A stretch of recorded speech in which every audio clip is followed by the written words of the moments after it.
appreciation to Derek for joining us today. And I think Graham's already said, if people have questions, if they wanted to type these into the chat facility, and if there's anything we don't think we're already going to cover, we'll try and pull that information out and ask Derek. I think there has been an opportunity before for people to, in advance, to put questions in. So these questions that we're asking Derek have been a mixture between carer organisations, the coalition, and also from carers themselves. So without further ado, good morning, Derek. Thank you so much for joining us. And as we've said, Derek is the chair of the independent review of adult social care. So in this session, we've got some questions for Derek and we'll give him time to answer. And we've also got some polls that Graham's going to share. So if people are able to answer in the polls, so we can get a bit of a feeling for what we're all thinking. Okie doke, Derek, morning. Thanks for joining us. Thank you, Kimberly, for the invitation. Okie doke. I'm just going to start off with quite a general question to let you kind of set the scene, if that's okay. So I was hoping that you could start off by giving us a bit of background. So we'd like to, if you're able to include why the review's happening at this particular time, what's the scope of the review, and also what the role of the advisory group will be. Yeah, I can do that. Well, again, thanks for the opportunity to talk to you, and it's good to see so many people on the call. As Kimberly said, I'm Derek Feeley, and I've been invited to chair this review of adult social care in Scotland, which the First Minister announced in our programme for government speech on the 1st of September. And we have until January 2021 to come up with a set of recommendations about how to improve adult social care in Scotland. It's a fairly tight time frame to do that. But there's an urgency, I think, about this that COVID has only accelerated. But I think a lot of what we will identify as potential improvements were actually features of our system prior to COVID. So principal aim to recommend those improvements to adult social care. We are going about that task in 3 stages. The first stage is to do the kind of things that we're doing here and to listen to the needs, the rights and the preferences of people who use adult social care, their carers and their families, to more deeply understand those needs, rights and preferences, to listen to the experiences of the people who work in social care. And then, having done that listening exercise, of which events like this are an incredibly important part, then we'll think about what's the best system to deliver those needs, rights and preferences. What changes do we need to make to adult social care in order to give effect to those needs, rights and preferences? And then in a third stage, we'll think about how do we fund all of that? How should it be regulated? How should it be administered and organised? How do we go about making sure that there's continuous improvement to the system, that this is not an event or just a report, but actually something that generates ongoing improvements. I think we have an unprecedented opportunity, Kimberly. I really do. I think that there's a broad realization that this kind of review is necessary. There's an appetite for people to receive the recommendations. I really want to make sure, and one of the reasons I'm so happy to be with you this morning is I really want to make sure that you recognize in the report your suggestions, proposals and recommendations. I want you to see some of what you want to happen in the not just in the words in the report, but in the actions that flow from it. And so, that's why conversations like this are vitally important, I think. It ought not to be at the end of this period, my report. I happen to be chairing the group. It ought to be our report that we feel a kind of sense of shared ownership for. I have a small group of advisors around me. We meet every second week to guide and steer the work.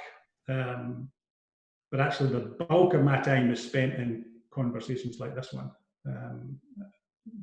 in listening to people who are in and around the adult social care system, and reflecting their perspectives in whatever we recommend. Is that enough by way of introduction, Kimberly? I think so. Yeah, there's lots of other questions that will hopefully pull out other information. And I can see there's quite a lot of people asking questions just now, and it's not that I'm not going to pull them out straight away. It's just that we have got quite a few questions that kind of move on, and what we'll do is Graham will have a wee look and we can pull some questions out if everyone's okay with that. We'll also respond. I think your next question will help with some of that, Kimberly, and there's one in the chat box about it as well, about involving unpaid carers. But what I've also been saying to people is some people are just making points rather than questions, but we'll make sure we respond to Derek's invitation, and we'll share, Derek, all of the points and questions with you afterwards. Yeah, great. You might regret that, Derek. No, I won't. I'm just joking. Okay, so we're moving on to the next question that just really leads into that. So how will carers be involved in the review? And a second point, how will you ensure that we've taken into account the issues of carers both at a national and a local level? Okay, and I also see in the chat a question about are there any carers on the advisory group? And there are, I would say, half of the advisory group have some kind of caring responsibility, including me, actually. So let me just tell you a little bit about my roots into this work. I, for a number of years, was the Director General for Health and Social Care in the Scottish Government. I was the Chief Executive of the NHS in Scotland. Just over 7 years ago, I went off to the States to lead an organisation called the Institute for Healthcare Improvement that does work all over the world to try and improve health in developing countries and elsewhere in the world. I loved that job. But in June, I came home to Scotland, largely because I needed to be part of the caring arrangements for my parents, who are now in their mid-80s and just getting increasingly frail and needing a bit more support than I could offer them from 4,000 miles away. And there are a number of other members of the advisory panel who also have caring responsibilities. It's true also to say that we don't have a representative of carers on the panel, but we don't have a representative of any part of the system on the panel. That was quite a deliberate decision on our part. We didn't want people to represent the employers and the unions and the providers and the purchasers. We wanted the people with lived experience of using the social care system, and also people who had a perspective on particular parts of the system. In terms of how we're engaging with carers, I think this is, look, our system in many ways is dependent on unpaid carers. It's without the contribution of unpaid carers, I think there's a legitimate argument that it would just collapse. I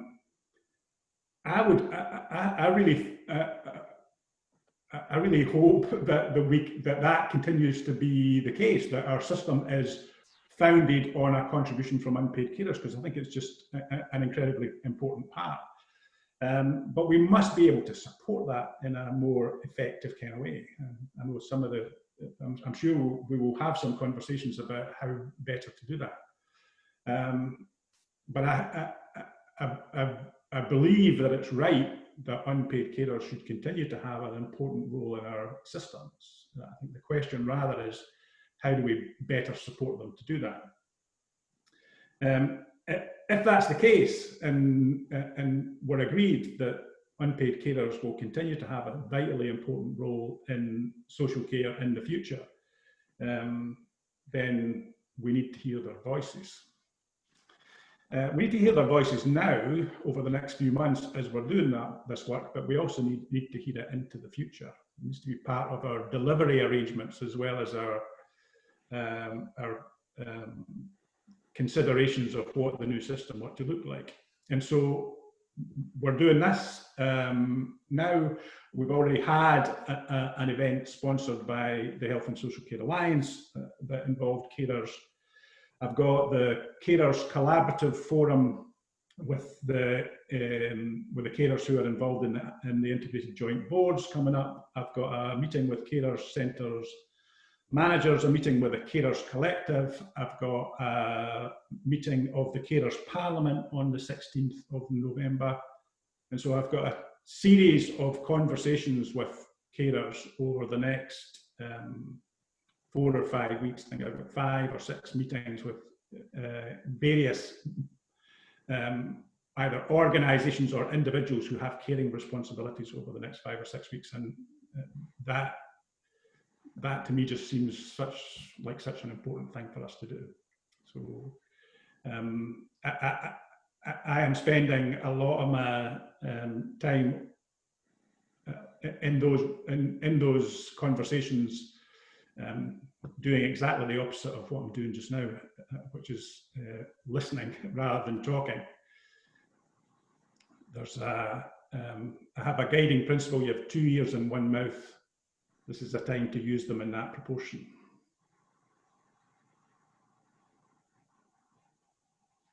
Okay, thanks, Derek.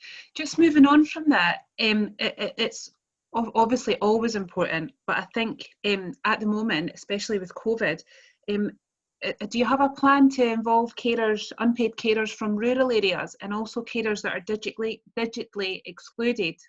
Can't get that out, but just obviously that's always important, but even more so at the moment when the means of communication is so computer led.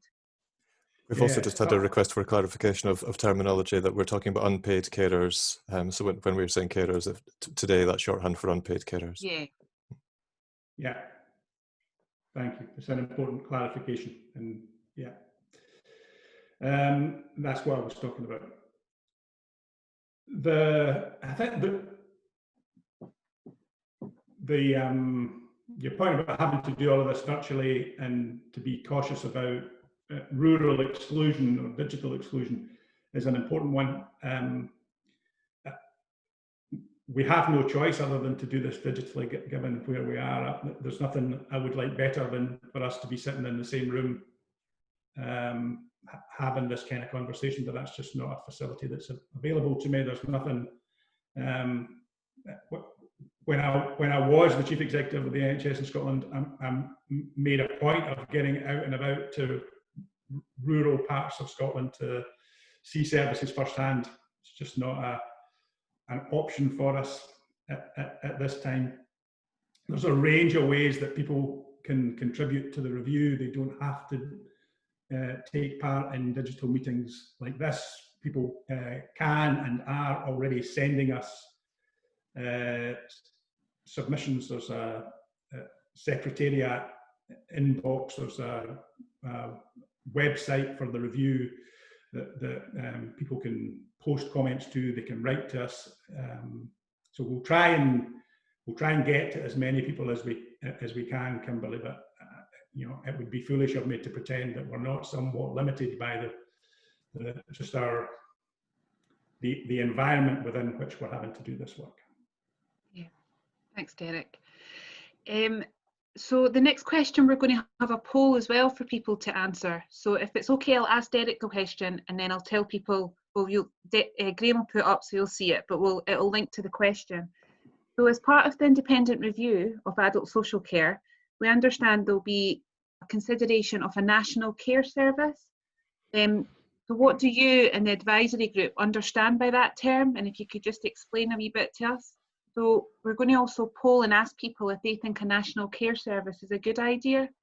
So, well, obviously, if Derek's able to answer, but we'll get a bit of a feeling. I was going to say in the room, that's not the right word. We'll get a feeling of how everyone feels about that.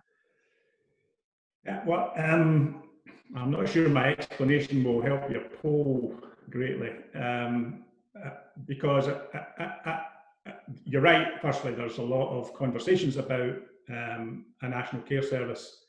There's a lot of political appetite, I think, for a national care service. The First Minister has talked about it. The leader of the Labour Party in Scotland has talked about the need for a national care service. A number of the disabled persons organisations are now coming out in favour of a national care service. No one has yet really properly defined what a national care service is. And so I think there is potential for our review to inform that.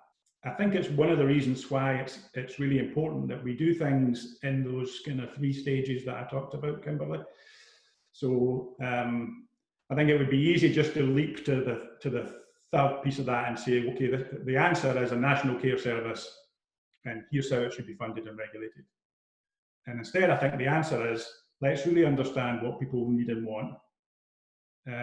Let's really figure out what would be the ideal system to deliver what people need and want. And then we'll think about what needs to be done nationally. But here's a set of things I think already from our conversations that in a country like Scotland, we should probably do just once for Scotland. So I think there should be national standards for social care, and there should be a way of escalating responsibility to some kind of national organisation for making sure that, regardless of where you live or what council area you happen to be in, we get the right care to people every time. So I think there is something about national standards and national oversight that can help us with what people sometimes describe as the postcode lottery. Really important function for national care. Secondly, I think there is something about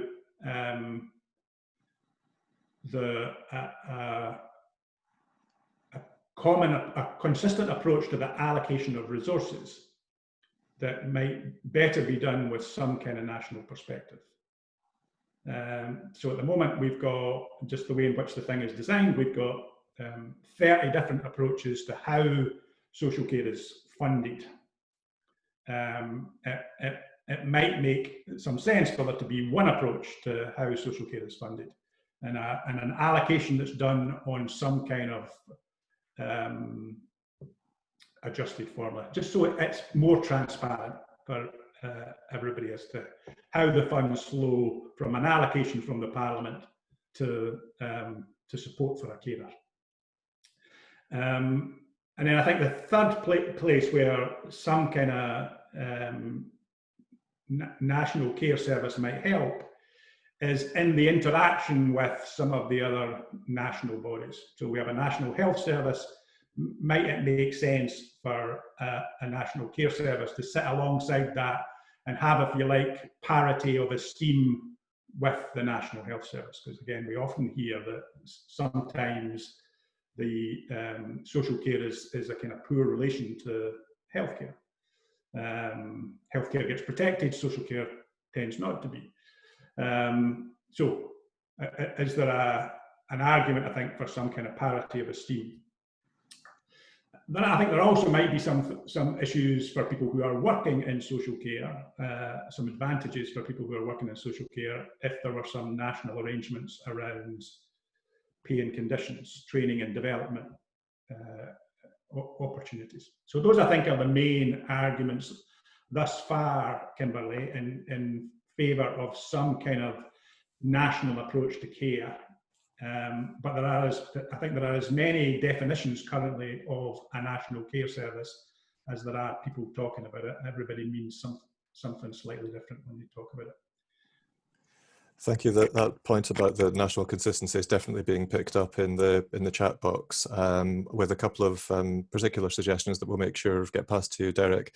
Consider recommending a formal register for unpaid carers with a single health database, and also possibly a college of carers, like a college of nursing, to be a formal voice. So those relating to that national theme have come up in the chat box as points to note. And I think a couple of people have made comments just that they thought that they found it difficult to vote on the poll because they're not really sure what a national care service would look like. But I think Derek said that that's very much something that we don't have the answer to, and Derek's openly saying we don't have the answer to that just now. So this review would be looking at that as well.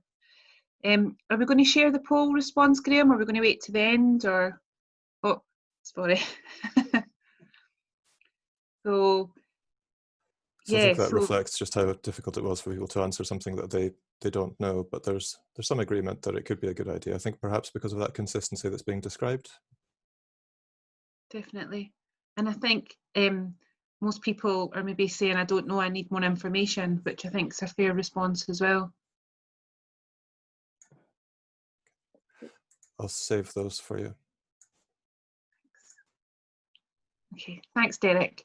I'm just going to move on to a little bit about funding in the Carers Act. So just this year, we've seen an investment of £39.5 million to implement the Carers Act, and an additional £100 million going to local partnerships to support the costs for social care resulting from COVID-19. However, in our experience, very little of that funding is often used for direct carer support or to provide alternative forms of social care for people with existing packages of support that have been disrupted by COVID-19. So I suppose the question we'd like to ask is, how will we ensure that future investment in social care will directly benefit the people who use social care and their unpaid carers? I think it's a great question, I alluded, at least in part, in the kind of conversation about a national care service, Kimberly, to one of the possible advantages being just a simpler and more transparent way for the funds to flow. I think just the way in which the current system is structured and organised, it's difficult to see cause and effect from any investment in the system, because there's this kind of complex set of allocations and negotiations and prioritizations that are not immediately transparent or visible. And so I think, firstly, so even if we go to the kind of the highest level, it's actually quite hard just now to say exactly how much money do we spend on social care in Scotland, because it sits in various pockets, because it's connected to various institutions and organisations. And so at the very least, one of the things a national care service might establish is exactly how much money are we going to allocate to social care. And then we need some accountabilities in our system for how the money is spent. So one of my, again, in my former world as the Director General for Health and Social Care in Scotland, I was accountable to the Parliament for the health budget. And I needed to be able to explain to the Parliament how every pound in that budget had been spent.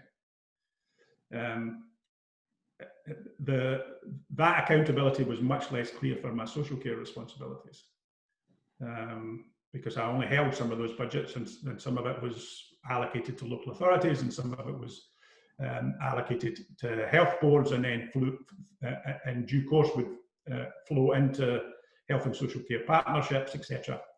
So I think we need, I think there's an opportunity for transparency about exactly what is the overall sum of money that we're spending, simplification some of the flows of the finances and clearer accountability about what are we spending every pound that we've got for social care, what are we spending that on, and what's the thought process that led us to invest in X rather than Y. And I think if we could get those three things, transparency, simplification, and accountability, we'd be better served in the future than we are currently. Thank you. Derek. Yeah, we've got a wee poll just to ask about, should money to support carers be ring-fenced? So if people are able to answer that, that would be great. Thank you, Kimberly. So that one's gone live, and there's been lots of comments on this, probably unsurprisingly, about, in one example, in one local authority losing out of on 1 million of the 1.5 million that was allocated to that local authority, and how do we stop this happening again? So those principles that you mentioned, Derek, definitely bringing a chord with people. Local authorities are passporting the money in total to health and social care partnerships, but that's an agreement with COSLA which would need to be overruled about the lack of ring fencing. Somebody also saying that even ring fencing wouldn't mean that the money would necessarily go where it should. And if having a national care system might mean that any extra money could be managed from there, giving more clarity and accountability. There's lots and lots of comments on this one in the thread, and again we'll make sure that those are shared in the notes afterwards. But the poll is now live and sitting with you, and same as before, we'll share the results once we've heard from as many people as possible. In fact, probably unsurprisingly, this one took just 1 minute to hear from everybody here, rather than a few that we had with the National Care Service. This one's a lot less equivocal. 98% of people saying that money that's for supporting carers should be ring-fenced for supporting carers. That's great. Thanks everyone for answering that. Thanks Derek as well. So we've spoken about ring-fencing funding and the review in National Carer Service, and I'd just like to ask Derek, how do you respond to the suggestion that there's a potential power grab by central government from local authorities? And secondly, is it a cynical ploy to grab some positive headlines before the Holyrood elections in 2021? That's a bit of a loaded question, I think. Look, I genuinely, let me take the second part of that first. I think there's a genuine acceptance across the political parties that our current system of social care is not delivering what it needs to deliver. And I really do believe, again, across the political parties, and my intention is to talk to all of them and try and establish some kind of consensus around what we recommend. I really do think there's an openness and a willingness to change. One of the things that's been talked about in the chat also is about the overall funding for social care. And people often ask me, do you have a kind of funding envelope within which you have to work? And the answer to that is no. And so if we believe that the changes that we want to make to the system require additional funding, we are able to recommend that. And I think if we do recommend that, it's only reasonable that we also say to the government, this is where we think we should get the money from. And there, I think, firstly, we need to be better at making the argument that additional funding for social care is an investment, which I think undoubtedly it is, but we haven't, I think, effectively made that argument. So it's not a drain on the public purse, it's an investment. And secondly, we need to be sure that we're just not, we're not propping up a system that's failing by putting more money into it. I think we need to fund the improvements that we want to make rather than necessarily just putting more money into the existing system. So I think there's, you know, I don't pretend to understand all of the politics, but I really do think there's a genuine openness to change. Is it a a power grab from central to local government. We have, as I said, that will be the final set of considerations that we have. What's the right structure for this, and how should the money flow? And I think almost inevitably there will have to be something of national and something of local in whatever set of arrangements we end up with. It's just about what's the right balance between those two things. Because at the end of the day, we're still going to have a situation where someone can sit down with a person who has care needs, their carers, and some kind of support system to properly understand what that individual and their family and their carers need. And so all of those conversations have to continue to be very, very local. And so we're going to have to figure out how to get the right kind of connections between those very localized conversations, the customized support that's required for every individual, and some kind of national approach. And so there's bound to be a balance between national and local. I don't know what the right balance is as yet, and I'm not going to make up my mind about it until I've finished having conversations like this one, because I think those decisions need to be made on the basis of how do we mobilise a whole national system to meet the individual needs of the hundreds of thousands of people who need social care in Scotland. And all of those hundreds of thousands of people have got individual needs and requirements. They don't have, it's not, we're not producing widgets here. We're trying to help people live the best life that they can live. Thank you, Derek, and we do have quite a few more individual questions and comments to get through. I'm just keeping an eye on the time. We've got about 15 more minutes, Kimberly, to get through as many more of the questions we've had as possible. Okay. But thank you, everybody. Keep those coming in the chat box. Yeah, thanks, Derek. And I'm aware there's so many questions coming in the chat that we're not able to ask Derek all questions, but as Graham said, we are looking through, and if there's themes, we're going to pull them out, and also Derek's going to take these away and answer them for the members. So please, if we've not asked them, it's not that we're not going to ask them, it's just due to time constraints. And if you just make sure that we get the chat, we'll respond to all of these. Thanks, Derek. So before this meeting, we had spoken to our members and asked for views on what is needed to support carers, and there was two themes that emerged. Firstly, the need for carers to have the right to regular breaks from caring, and for these breaks to be a positive experience for the person they care for.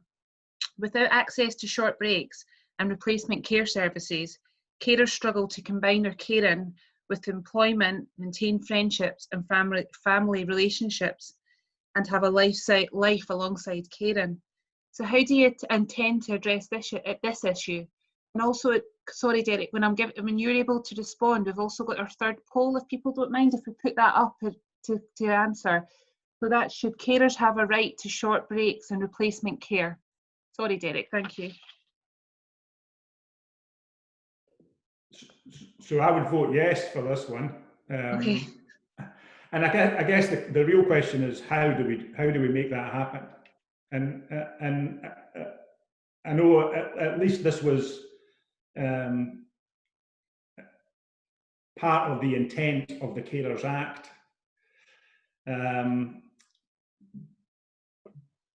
But I think that our challenges with implementation in this sector are really kind of, I think for me at least, this is the most kind of challenging piece of this whole kind of agenda. Because actually we've got quite a few things in Scotland. I see a question in the chat about, is there a model elsewhere in the world that we should replicate? We've got quite a few things in Scotland that are actually quite advanced in terms of international comparisons. our model of self-directed support, our willingness to commit some of our intent to around support for carers to legislation, but it doesn't get implemented, at least not reliably and consistently. And so I actually think that's the bigger challenge here, Kimberly. It's how do we turn that intent into reality? What's the method for doing that? What's our approach to implementation? And how do people? What's the recourse that people have if the system fails to deliver what they have a right to expect? And on that note, Derek, we haven't got that designed into the current system. Sorry, Graham. No, sorry, Derek. It's just a point for clarification. Somebody came in quite quickly to say, is the right to a break not included in the Carers Act? And I wonder if we could invite Claire Cairns or maybe Don Williamson to come and just give us chapter and verse on that. Claire, you're shaking your head.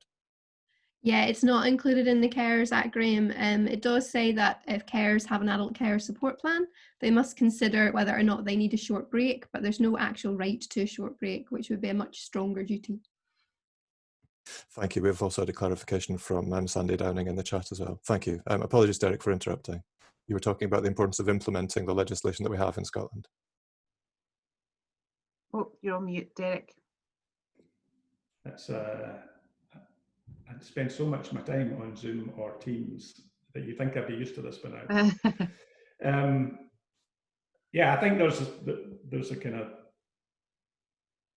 consistent perspective in the chat. The conversation that we're having with our advisory panel tomorrow is about rights, and so I'll be sure to raise these issues around the rights of carers, just as to the same kind of prominence as we would give to the rights of people who use services.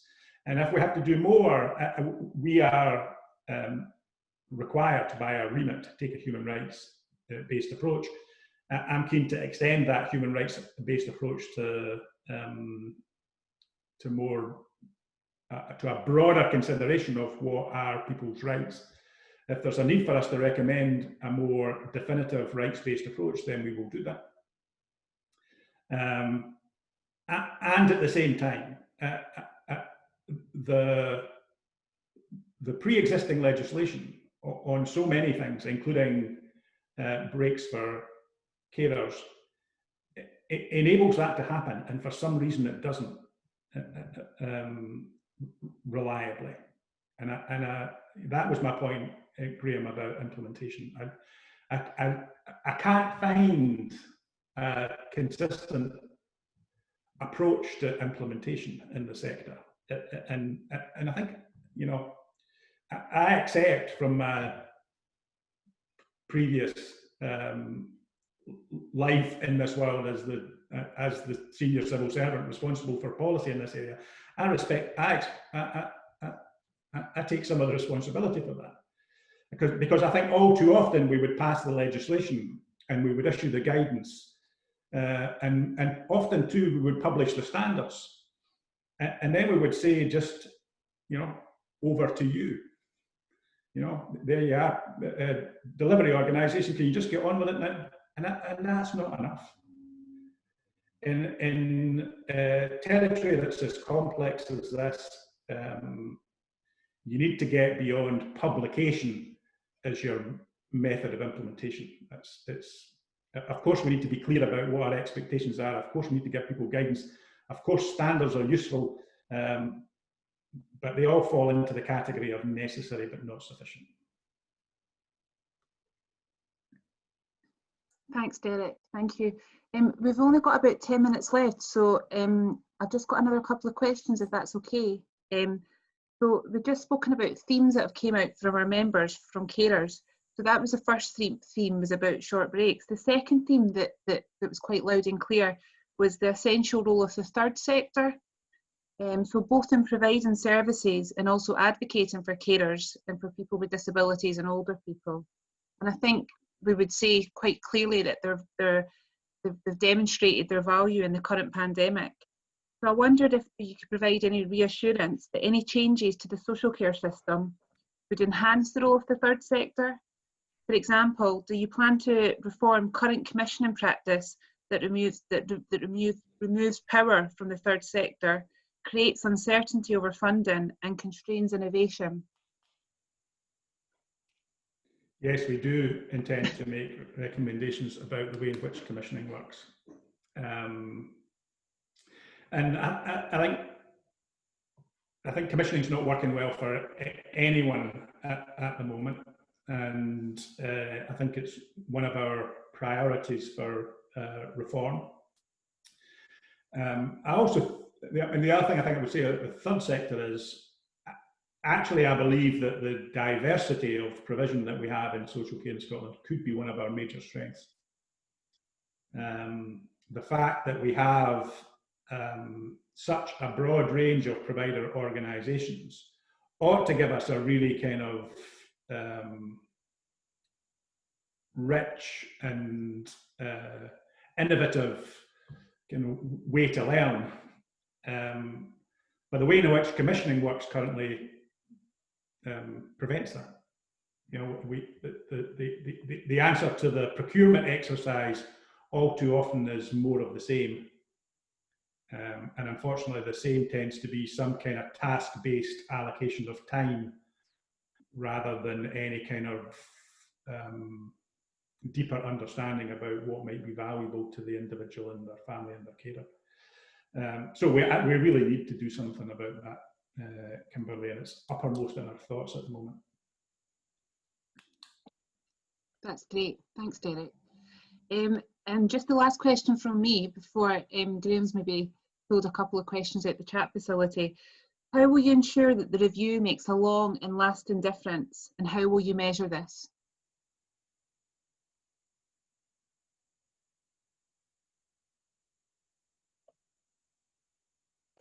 Sorry, I'm back on mute. Measurement and data currently is a real challenge in the sector. We do not have good national data sets, and neither do I want to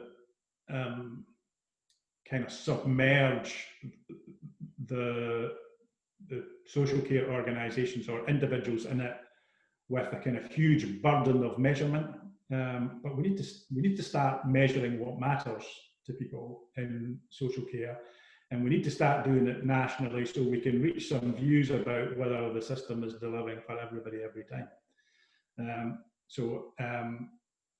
We will recommend a relatively small but important set of measures that need to be that will tell us about whether this reform programme is on any kind of track. Actually, there's no absence of indicators or outcomes or principles in the system. It's just no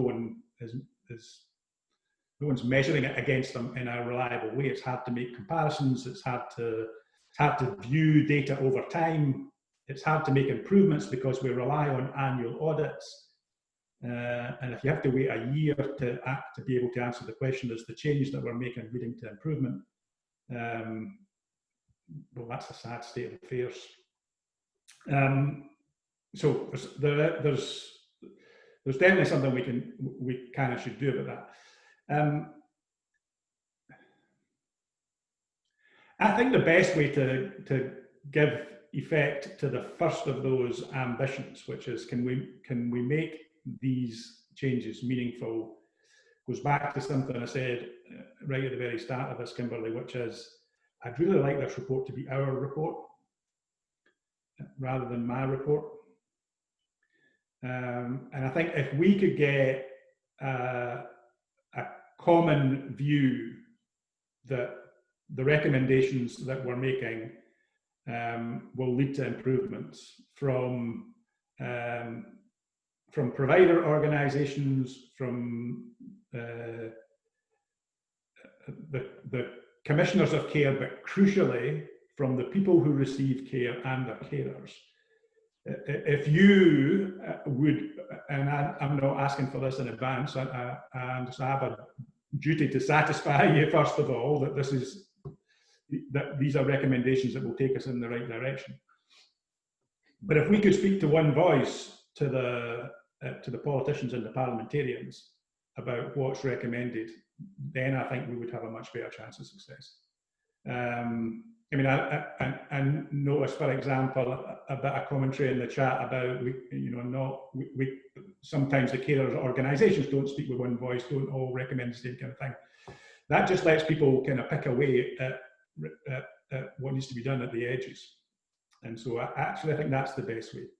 If this becomes something that is supported by the citizens of Scotland, then the politicians are much more likely to pay attention to it, rather than if it's a report signed by me. I think there's also something, Kimberly, in the way in which we present the report. And so I am currently, and we're still thinking about this. I don't have all of this kind of in place, but I don't want this to be a typical report. I have no intention of giving 200 pages of dense text. And so part of what we're thinking about, for example, is can we make some of the report in the voice of the people in the system through video, so that instead of me taking several paragraphs to describe what people told me in meetings like this, we should hear your voices in the report. And so I think if we could create a different kind of report, then that might be more impactful than the kind of traditional, here's 27 chapters of well-meaning stuff. Thank you, Derek. I'll do the best I can. No, and yes, and thank you for being so open, and this principle of it being our report, the people of Scotland, and for today, the carers of Scotland. There is a short theme just coming in the last few comments about, I think, two things: the unattractiveness based on pay of the social care as a career, but also it came up earlier about the comparability of carers and the paid workforce, and aligning rights of unpaid carers to those of paid carers being a principle that could be considered. There's a lot of recent comments coming in on that theme of the attractiveness. I was going to attempt a summary of what I think we've heard in the chat. So just while we have Derek for another couple of minutes, in case we're misunderstanding and misrepresenting anything, please do come in. I've been pasting your notes into a Word document for sharing afterwards. It runs to 8 pages, so forgive me if I gloss over things slightly. But I think the themes that we've heard today from Derek and from the chat from everybody present is the need for consistency. What that looks like might vary. That might look like a national service, of which we had mixed views, I think, today until we knew more, but generally some optimism and some positivity in the comments and the polls with that. There's also a belief that standards are important. They do have a role to play, but they need to be enforced and policy needs to be implemented. And again, it's then a question of how does that happen? Lots of comments and lots of experiences being shared of the flexibility with that SDS provides hasn't really met its promise yet, because of the way that perhaps eligibility criteria are used to screen access to that, or the way that it's implemented differently, or sometimes just the bureaucracy in the systems that get in the way. So the need for accountability would be probably the second principle that we've been really focusing on today, alongside consistency. And one that it was pleasing to hear you mentioned, Derek, as that's really guiding your work, and definitely one that comes up very strongly in the comments that people have shared today, and thank you everybody for doing that, is the issue of rights. And such resounding poll results when we asked the question about the rights to short breaks, for instance. So that rights-based approach, the consistency and the accountability are the themes that I think we've heard. We have now reached the point at which we should be taking a wee screen break for ourselves. Kimberly, I'll let you conclude things formally with Derek. But just a note to say thank you everybody for your comments so far. Please do keep sharing them throughout the meeting, and we will respond to Derek's invitation to make sure that those are shared. Thank you, Derek, from my behalf, and thank you everybody for sharing those. Back to you, Kimberly. So thanks very much, Derek, for joining us, and thanks so much for giving us really clear answers and honest. And I think there's a bit of concern, I think, from everyone at how quickly this work's going to be needing done. So we're really thankful for you taking the time to talk to us this morning. Yeah, we will collate all the information and questions that people have asked and pass these on, and we can make sure that people get a response, which will be great. But yeah, thank you so much, Derek. And we're just going to take a small comfort break now before we come back and have some discussion groups. Thank you. Round of applause there. Round of applause appearing on the screen from some of you. Thank you so much. So it's 10:31. Oh, sorry, Graham, could I just make a point here? There's a list of participants come up on my screen. Yes. It's taking up most of the screen. What have I done? If you click on the wee participants button at the